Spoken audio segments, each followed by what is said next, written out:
After studying many years synchronistic events, Carl Gustav Jung made an observation that touches the core and essence of the organizing principle.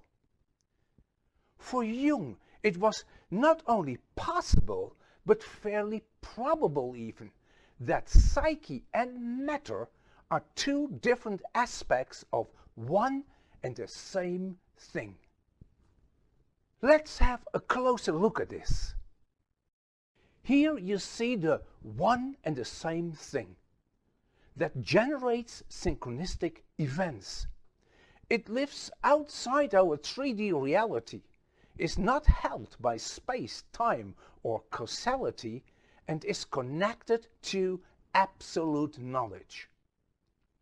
It has a non-physical aspect and a physical aspect, which come parallel into existence, but do not necessarily simultaneously percolate into our 3D reality.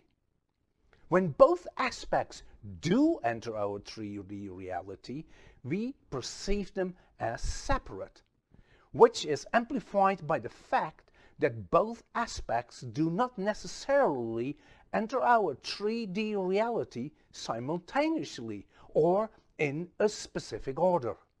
One can enter way ahead of the other. Once you become consciously aware of both aspects, the non-physical and the physical, we talk about a synchronicity.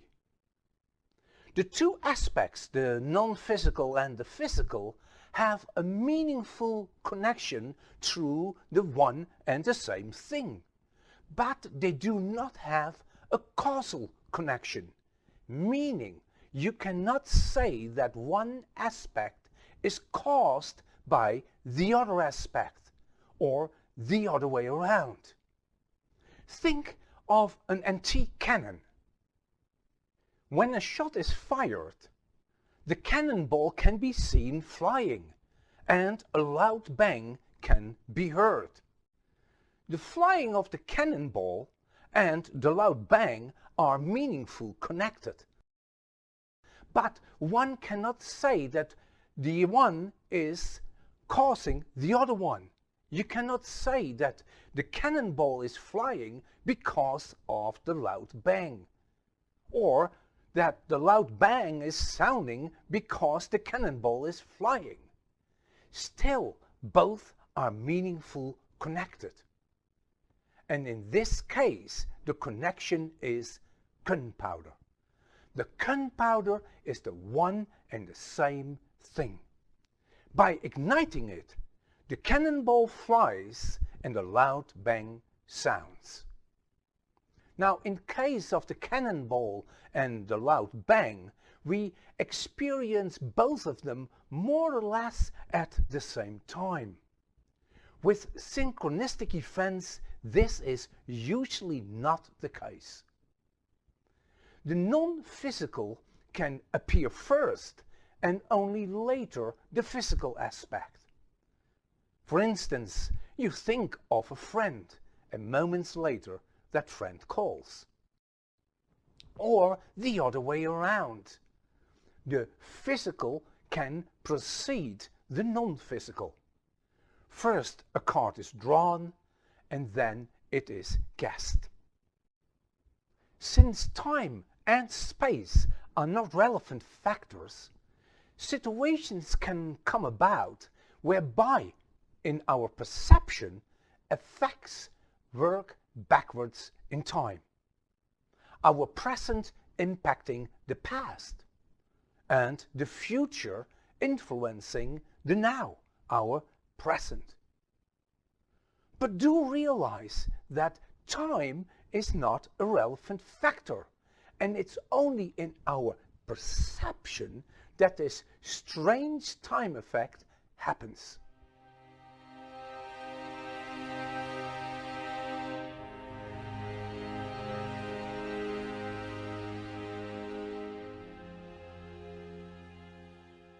All synchronistic events are ruled and regulated by the organizing principle, which resides in the greater reality where also absolute knowledge lives. The synchronicities triggered by the organizing principle contain this absolute knowledge. In other words, synchronicities are always true. If they are not true, then they are not synchronicities, but just plain events. Although by now it should be clear, I still want to once more point out that synchronistic events are much more than just curious coincidences. While in Göteborg, Emanuel Swedenborg had a vision of a fire raging in Stockholm. This fire was truly happening, a perfect example of a synchronicity.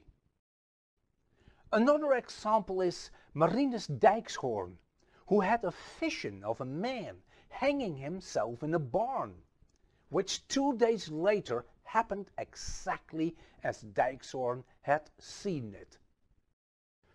All events that show a non-physical aspect, for instance the vision Swedenborg had, and a physical aspect, the fire Swedenborg saw, whereby the non-physical and the physical aspects have a meaningful connection, but not a causal connection, are synchronistic events. Best known are premonition, precognition and remote viewing, but also true visions and true inner knowing, true intuitions are cases of synchronicity.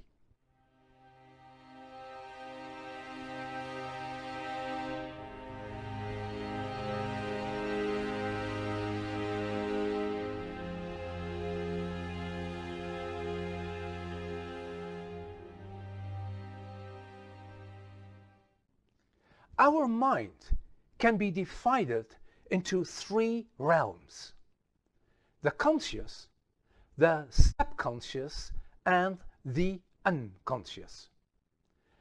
Everything that is happening with and around you, of which you are aware, is interacting with your conscious mind. All you're not aware of, but you could be, is held by your subconscious mind, while everything that happens and functions below the levels of conscious and subconscious awareness is held by the unconscious mind.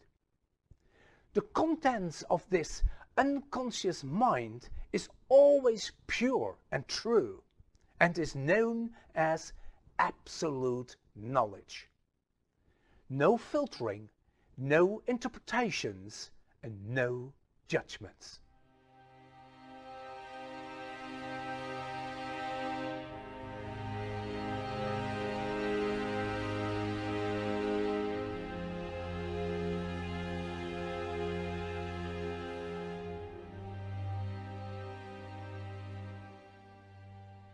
One flavor of synchronicities is the group whereby the physical precedes the non-physical.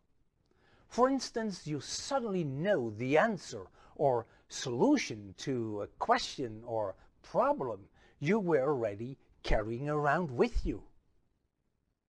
This is how Marinus Dijkshoorn helped the New York police in solving crimes. These crimes had already happened, and Dijkshoorn would see the perpetrators. And this is how I found my first crop circle back in 1994. Another flavor of synchronicities is the group whereby the non-physical precedes the physical. For instance, you have an intuition, an inner knowing, a vision in the now, while the physical aspect has still to enter our 3D reality in the future. Or to say it simple, you know what the future is going to bring. Like in 1995, when I saw the man in Marlborough, England, holding photos of crop circles before he had taken these photos out of his briefcase. According to Tenzin Jigmen, our future, or at least part of that future, is fixed and cannot be altered. This means that the physical aspect of the one and the same thing is partly a given, and with that the non-physical that came into existence parallel to the physical. But this non-physical can enter our 3D reality before the physical. This group of synchronicities can be extremely helpful in making the right decisions and right choices. The challenge is, though, that we are usually not aware of this non-physical aspect.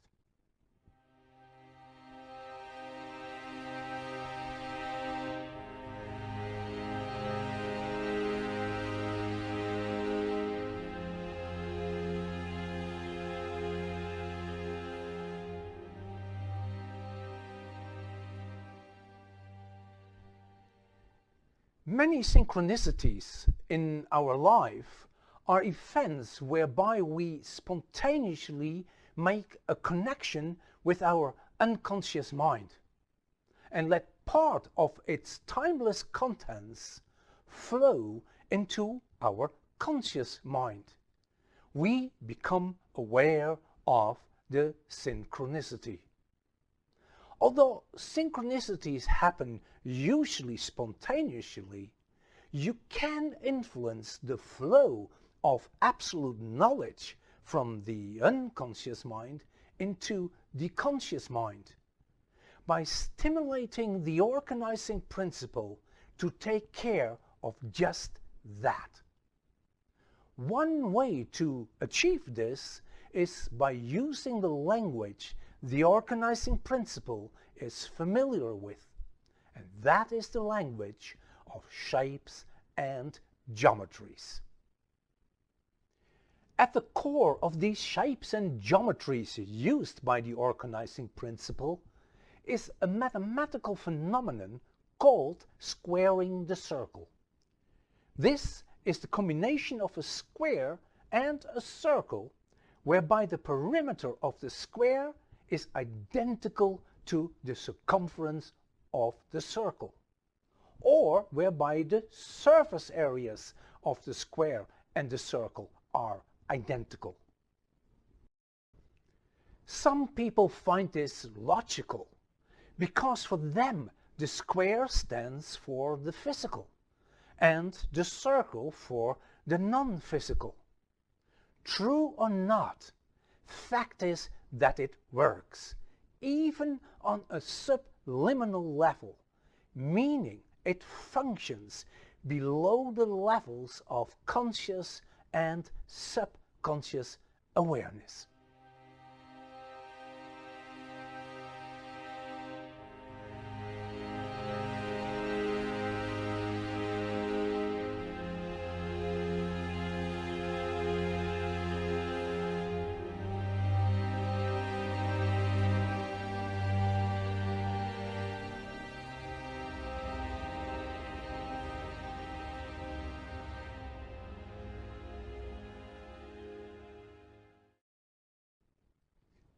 Being present in places where squaring the circle is hiding can stimulate and activate the organizing principle to let absolute knowledge flow from your unconscious mind into your conscious mind, making you aware of synchronicities.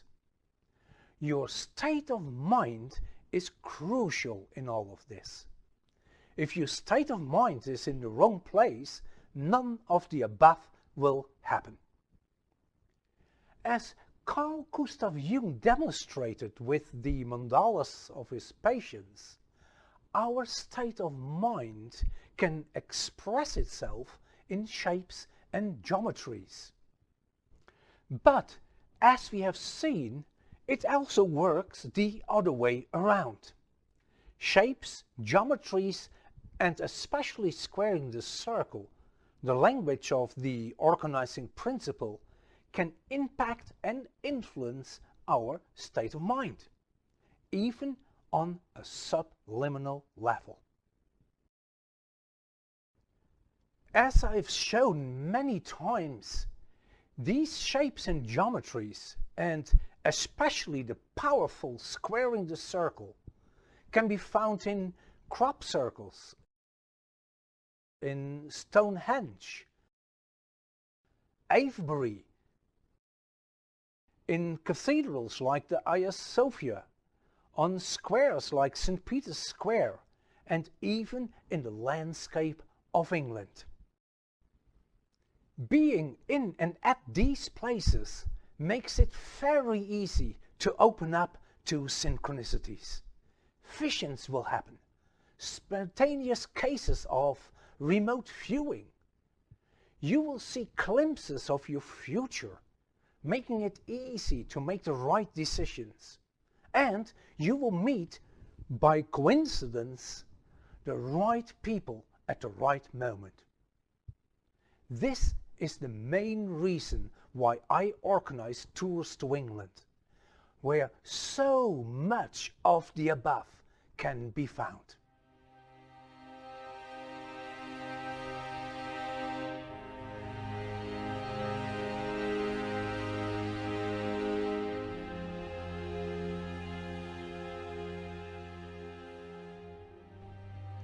To sum it all up, there is an organizing principle, regulating many things happening in our life. For instance, the occurrence of synchronicities. Best known are true inner knowing, true intuition, and true visions, or precognition, premonition, and remote viewing.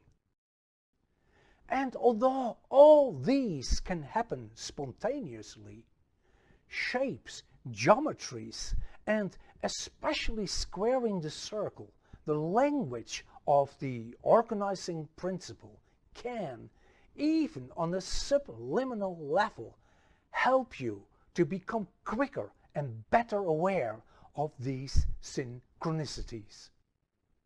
Being present in places where squaring the circle is hiding can help tremendously. Be it certain crop circles, ancient sites like Stonehenge or Avebury, more modern places like the Hagia Sophia and St. Peter's Square, or even the most modern constructions like at CERN. Knowing the existence and workings of the organizing principle is the first step towards success. Collaborating with the organizing principle is the second. The more you open your mind up to the potentiality of the organizing principle and the endless opportunities it generates, the more you will become aware of bits and pieces of the future, opening doors for you, so you can make the best decisions thinkable. It is all in your own hands. I wish you lots of success, and may the organizing principle be with you.